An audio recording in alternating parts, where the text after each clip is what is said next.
अस्सलामुअलैकुम। Welcome back to my channel. उम्मीद है आप सब खैरियत से होंगे। आज हम फिज़िक्स की हिस्ट्री की एक ऐसी डिस्कवरी के बारे में बात करने जा रहे हैं जिसके बारे में बहुत कम लोग जानते हैं। और अगर आप किसी से भी ये सवाल पूछें कि फ़िज़िक्स की हिस्ट्री की सबसे अहम दरियाफ्त कौन सी थी, सो बहुत से लोग न्यूटन, आइंस्टाइन या किसी और साइंसदान के किसी काम का जिक्र करेंगे। लेकिन मैं आज आपके सामने फिज़िक्स की हिस्ट्री की एक ऐसी डिस्कवरी के बारे में नॉलेज शेयर करना चाहता हूँ जिसके बारे में बहुत कम लोग जानते हैं। 1957 में Margaret Burbidge, Geoffrey Burbidge, William Fowler and Fred Hoyle, ये चार साइंसदान थे। इन्होंने मिलकर एक साइंटिफिक पेपर पब्लिश किया था जिसका उन्वान था synthesis of the elements in stars. ये जो पेपर है ये B²FH के नाम से मशहूर है, यानी कि 2B then F then NH, जो कि ये इन चारों साइंसदानों के नाम के फर्स्ट लेटर्स हैं। B²FH पेपर अगर आप चाहें तो पढ़ भी सकते हैं ऑनलाइन। ये 1957 में पब्लिश हुआ था और इस पेपर में इन साइंसदानों ने ये इंकशाफ किया था कि जितने भी एलिमेंट्स हम केमिस्ट्री के पीरियाडिक टेबल में पढ़ते हैं वो तमाम के तमाम सितारों के अंदर मुख्तलिफ न्यूक्लियर रिएक्शंस की वजह से पैदा होते हैं। और जब वो स्टार्स फटते हैं या जब आपस में टकराते हैं तो उन धमाकों की वजह से वो तमाम के तमाम एलिमेंट्स खला में बिखर जाते हैं। और उसके बाद सितारों और सियारों की जब तख्लीक होती है तो वही एलिमेंट्स जो हैं जो सितारों के अंदर पैदा हुए होते हैं वो एलिमेंट्स उन सियारों और नए सितारों का हिस्सा बन जाते हैं। तो ये सारी जो इंफॉर्मेशन है, ये जो इंकशाफ है, जो डिस्कवरी है, फर्स्ट टाइम 1957 में B²FH पेपर में की गई थी। इस पेपर की जो फर्स्ट ऑथर थी वो अमरीकी माहिर फल्कियात मार्गरेट बर्बिज थी। जी हाँ, एक खातून ने ये दरियाफ्त किया था कि जितने भी एलिमेंट्स हैं ये सितारों के अंदर मुख्तलिफ न्यूक्लियर रिएक्शंस की वजह से पैदा होते हैं।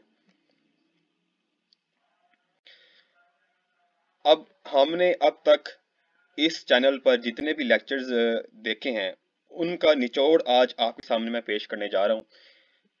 हमने ये सीखा कि स्टार्स के मरकज के अंदर हाइड्रोजन से लेकर आयरन तक और फिर आयरन से ऑनवर्ड जितने एलिमेंट्स हैं वो मुख्तलिफ न्यूक्लियर रिएक्शन से बनते हैं, जिसमें PP चेन है, CNO साइकिल है, न्यूट्रॉन कैप्चर प्रोसेस है, वगैरह वगैरह। इसका मतलब ये है कि हमारी बॉडी में हमारे इर्द गिर्द जितने भी ऑब्जेक्ट्स हैं, चाहे वो लकड़ी है, लोहा है, शीशा है, जितनी भी चीज़ें हमारे इर्द गिर्द मौजूद हैं और हम खुद भी जिन एटम से मिले हैं, जिन एलिमेंट से बने हैं, वो सिर्फ और सिर्फ एक ही अमल से बन सकते हैं और उस अमल का नाम है थर्मो न्यूक्लियर फ्यूजन। यानी कि जितने एलिमेंट्स आप पढ़ते हो केमिस्ट्री की बुक में और जितने एलिमेंट से तमाम की तमाम चीज़ें बनी हुई हैं ये सिर्फ और सिर्फ थर्मो न्यूक्लियर फ्यूजन से बनते हैं। और ये जो प्रोसेस है इसको होने के लिए बहुत ज़्यादा टेम्परेचर की ज़रूरत है और वो जो टेम्परेचर है वो सिर्फ और सिर्फ खला में सितारों के मरकज़ के अंदर ही मुमकिन है। तो इसका मतलब ये हुआ कि हम जिन एलिमेंट से मिलकर बने हैं, हम जो चीज़ें खाते हैं, जो चीज़ें पहनते हैं, जो चीज़ें इस्तेमाल करते हैं, वो तमाम की तमाम चीज़ें जिन एटम्स से, जिन एलिमेंट से मिलकर बनी हैं वो सिर्फ और सिर्फ सितारों के मरकज़ में ही पैदा हो सकती हैं। और जब वो सितारे फटते हैं या तो खुद फटते हैं या जब दूसरे सितारों से टकराते हैं तो उस धमाके से ये तमाम के तमाम एलिमेंट्स खला में दूर दूर तक बिखर जाते हैं।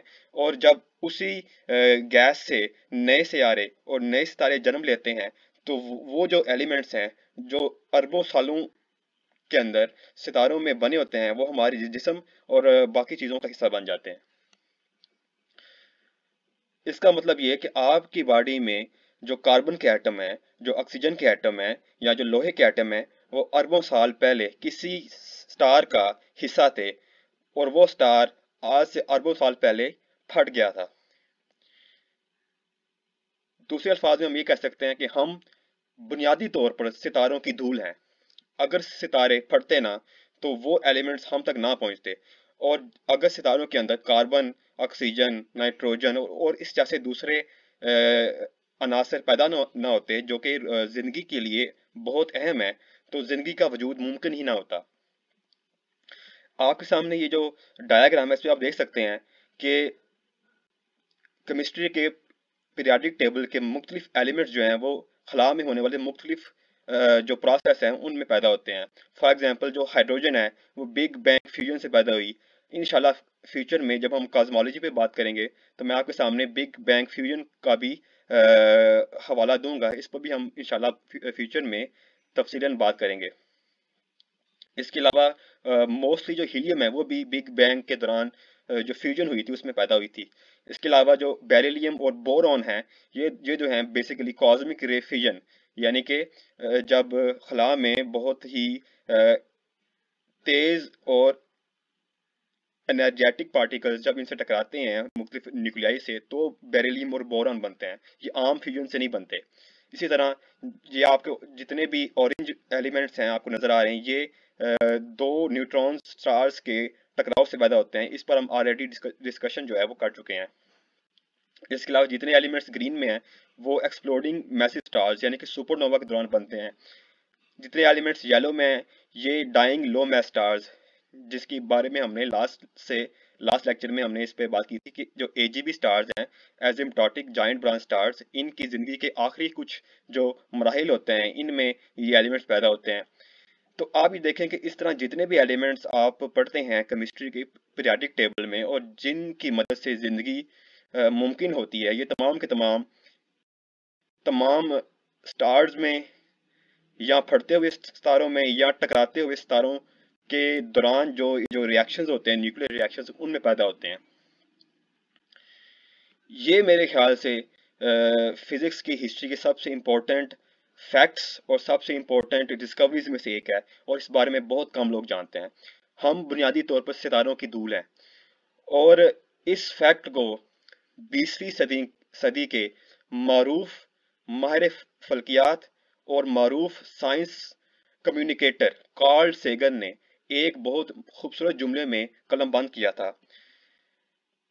कार्ल सेगन जो कि 20वीं सदी के बड़े मशहूर एस्ट्रोनॉमर थे, साइंसदान थे, उन्होंने कहा था, the nitrogen in our DNA, the calcium in our teeth, the iron in our blood, the carbon in our apple pies were made in the interiors of collapsing stars.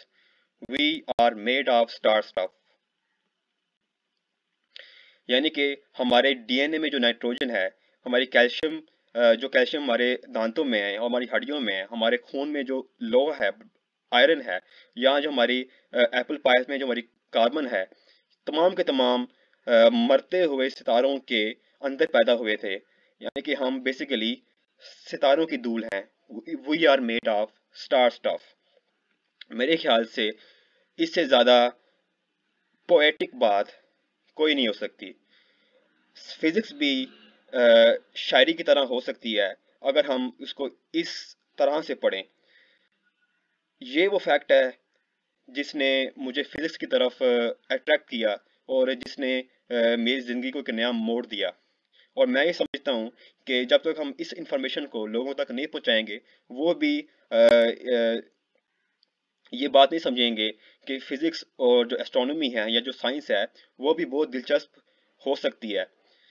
तो आज का हमारा टॉपिक इस बात पर फोकस कर रहा है कि फिजिक्स की हिस्ट्री की सबसे इम्पोर्टेंट डिस्कवरी क्या है, और मेरे ख्याल में ये जो डिस्कवरी है ये फिजिक्स की हिस्ट्री की सबसे इम्पोर्टेंट डिस्कवरी है।